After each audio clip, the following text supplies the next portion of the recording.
Have you ever wondered how the web works? In this lesson, I'm going to tell you exactly what happens the moment you type the address of a website into your browser and hit enter. As part of this, we're going to talk about a few important concepts and terms that you need to know as a web developer. So let's say we launch our browser and head over to a website like codewithmosh.com. Now, this address that we have in the browser address bar is called a URL, which is short for Uniform Resource Locator. Basically, it's a way to locate a resource on the internet. Resources can be web pages, also called HTML documents. They can be images, video files, fonts, and so on. So we type the URL of a website and hit enter. What happens now? Well, there are two pieces involved here. The browser, also called the client, and the computer or computers that host our target website. We refer to these as web servers or servers for short. This is what we call the client-server model. The client requests a service, the server provides that service. So our browser sends a message to the server and says, hey, give me the homepage of this website. This is kind of similar to how you send your friend a text message.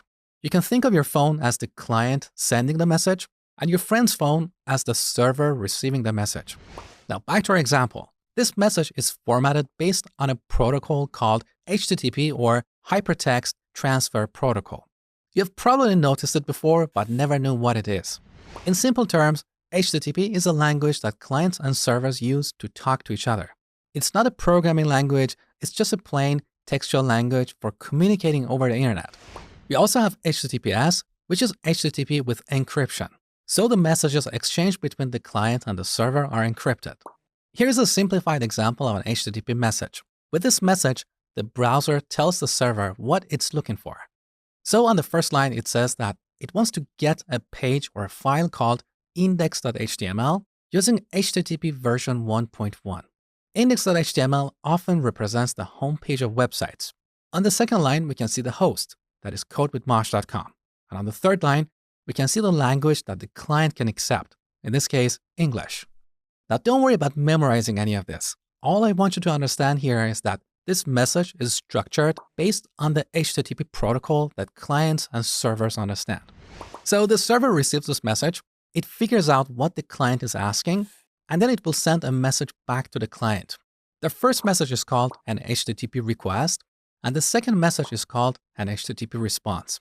Every data exchange using the HTTP protocol involves two messages, a request and a response. Now, what is in the response? Here's a simplified example. On the first line, we see the version of HTTP protocol used, followed by a number which is the status code. 200 means successful or OK. Right below that, we can see the date and time of the response.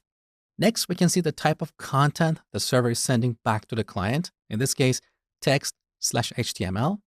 And after that, we can see the HTML code or the HTML document that represents the homepage of codewithmosh.com. Of course, the actual HTML code is way longer. Now, as the browser reads this HTML document, it constructs what we call a DOM or a document object model. Don't let this fancy name scare you. This is a model that represents the objects or elements in our HTML document.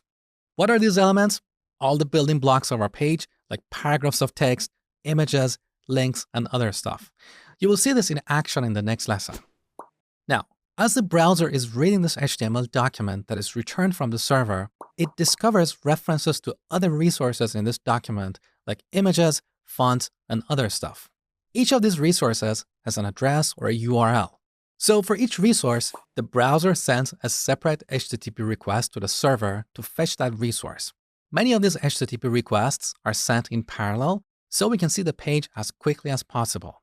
Once the browser has all the necessary resources, it will render the HTML document.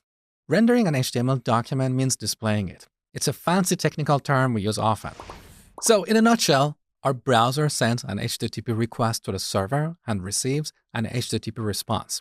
This HTTP response contains an HTML document. The browser reads that HTML document to construct a document object model and render the page. In the next lesson, I'm going to show you all of these steps in action.